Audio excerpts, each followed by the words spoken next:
Hi, I'm Bonnie Campbell, registered dietitian with the Nourished Path, Nutrition and Weight Loss Coaching, and I'm here to answer some of your nutrition questions from the Transformation Challenge. So let's get into it.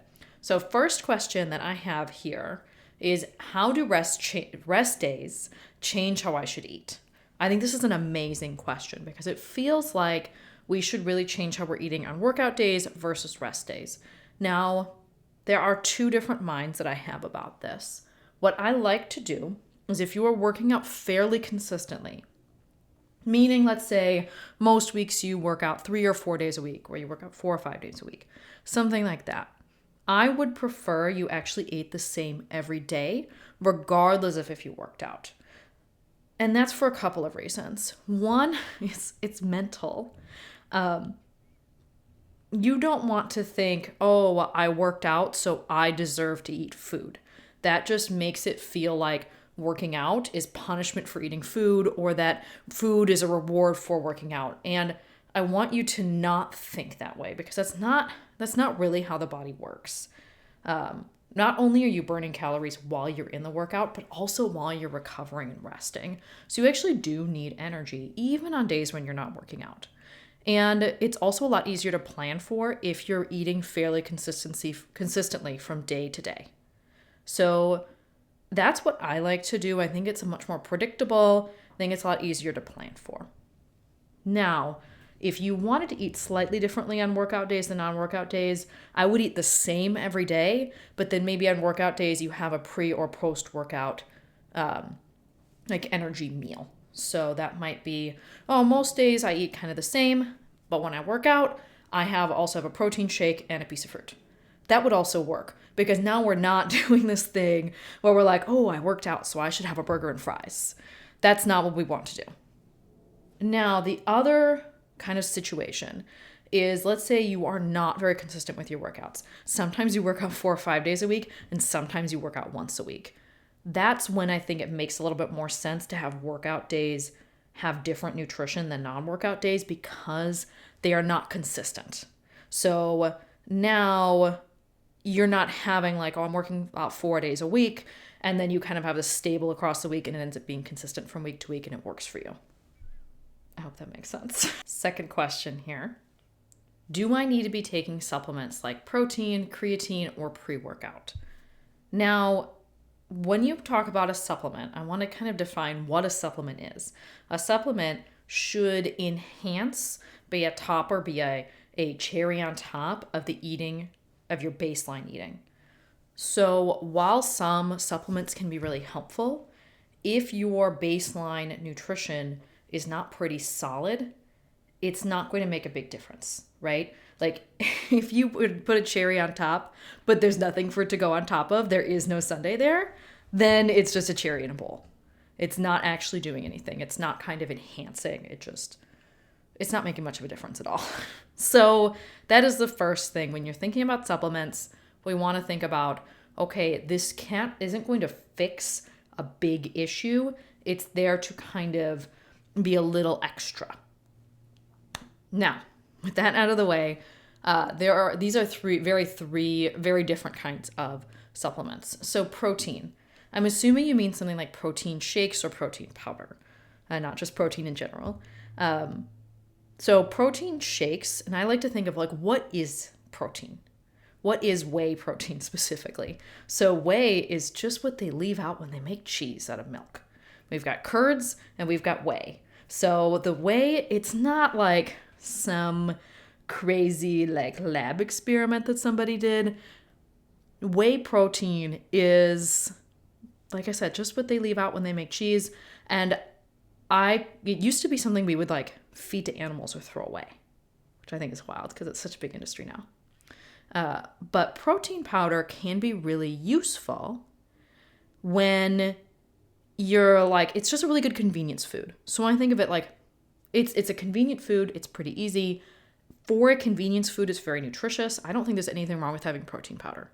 Now, I do recommend limiting protein shakes and powder to at most 1 a day, and that's going to include bars, things like that. And that's because we want variety in our nutrition. We don't just want to eat the same thing all day, because there's different micronutrients that we're getting from different foods. Now, there's exceptions for this. Let's say you're traveling, you're sick. That's fine. You know, if I'm feeling pretty sick and I have 2 protein shakes instead of having nothing, that's awesome.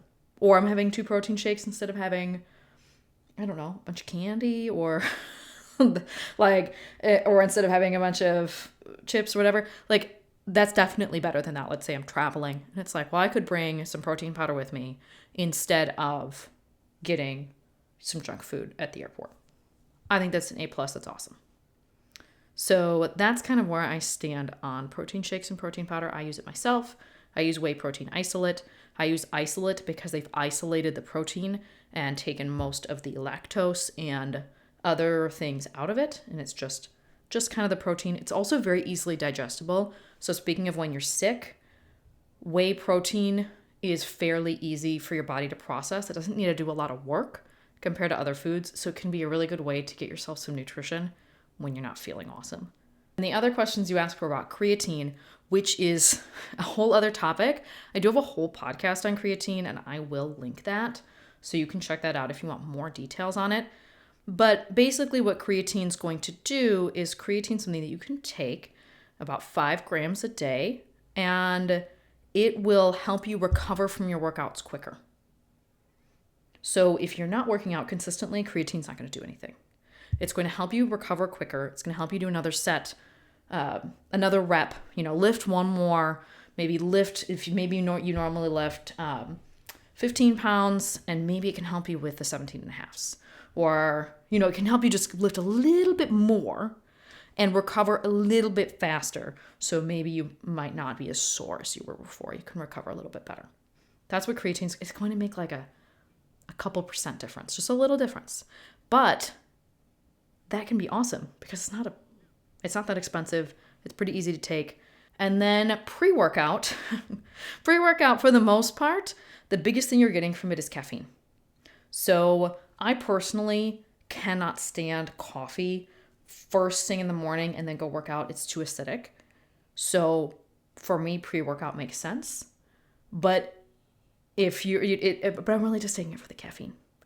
I personally don't recommend getting ones with too many other things in it because a lot of the other things, they don't do a lot. They're not proven to do very much. Beta-alanine can do a little baby something. Creatine, again, can do a little something. But the biggest thing you're getting is caffeine and also water. And because it tastes good and it helps you drink more water. So there's nothing necessarily wrong with it, but just know its purpose. If you want a brand recommendation, I personally take Naked pre-workout because there's not a lot of extras added into it. I just don't like a bunch of... Sometimes a lot of these different supplements can have a lot of extra vitamins in them. If you're taking multiple of them, now you're getting like 10,000% of vitamin B, which is not necessarily good for you.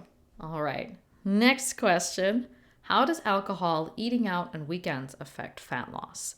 This is a fantastic question. So let's say that every weekday you are perfect. You are at a perfect calorie deficit. You are losing weight. You are eating 500 calories per day less than you are burning, which means you're losing about a pound a week. Everything's going awesome. You're doing great. And then on the weekend, you eat out, you have a couple of drinks. You can very easily completely eliminate that calorie deficit you made all week in the couple of days of the weekend. Why is that? Well, first of all, there's 4 real work days and 3 real weekend days. That's almost the same number of each. So if we're thinking of, a work day starting Friday night, going until Sunday evening, it's just, you can see how it'd be very easy to balance out the work you've done during the week. Because we're talking one side of fries takes you from a calorie deficit into maintenance. That's 500 calories. Easily. 1 or 2 drinks, that's another 500 calories, depending on what kind of drinks they are. So now we're going from a calorie deficit into a calorie surplus. And so that means that we're eating more calories now than we're burning before. And so that can be why, if you're seeing this trend of you're losing weight consistently during the week, and then the weight goes up on the weekend and you're back to where you started, and then you lose weight consistently during the week, and then on the weekend you're up to back to where you started, and that means that every week you're actually not getting anywhere, that's what's probably happening. And I actually think it is far more important to be really paying attention to the weekends than during the weekdays. Of course, weekdays are still important, but I find that once you get a routine down, the weekdays are fairly easy. It's the weekends that are really difficult because we're not in our normal routine and we really have to pay attention. So I don't like also thinking of like a cheat meal or a cheat day where I just have whatever I want at a certain dinner. That's not necessarily a great mindset to have either, because that means that you're not creating a lifestyle that you can keep up. You're creating a lifestyle that you have to cheat on. And that's never going to work long term. It might work short term. You might be able to keep it up for a while. But long term, if you have to cheat on it, it's not going to last, right? So I like to think, how can I enjoy this event, enjoy this occasion without it being a full-blown cheat? How can I have moderation here? And that's up to you how that's done. But what I personally do is I look at every weekend and I make sure before, I like to do this on Thursday if I can, because it gives me a little bit of space. And that way, if I forget, I still have Friday. But I will look at the weekend and I'll go, okay, what's going on this weekend? What am I doing? And then I'll look at the different food events. And then I'll say, okay, what's my plan for that? Is that meal worth an indulgence? And a lot of times it's not, but I would have anyway because that's what everyone else is doing. But when I think about it, I'm like, I'm going bowling. I don't think bowling is worth the indulgence and food. No one's ever, maybe somebody. I don't know anybody who's ever been like, oh my God, I went bowling and the food, it was great. Totally made my evening. Like I'm sure it's happened, but it's not common. So I like to say, let's figure out what's even worth indulging in. And if it's not worth indulging, let's make a good plan for that. Okay, I'm going bowling. So we're not going till 8 o'clock. I'm just gonna eat before I go. I'm gonna brush my teeth before I get there, and I'm not gonna eat while I'm there. That makes it a lot easier for me. I don't even have to worry about it. I don't have to think about it. Or, maybe I can bring something with me. Or maybe I can look at the menu and it's like, hey, there's not a lot of great options here, but there is a grilled chicken sandwich. And I just will make sure to not get the fries that come with it. I know if they're in front of me, I'm going to eat them. So I'm just going to ask them to not bring it out. Whatever it is.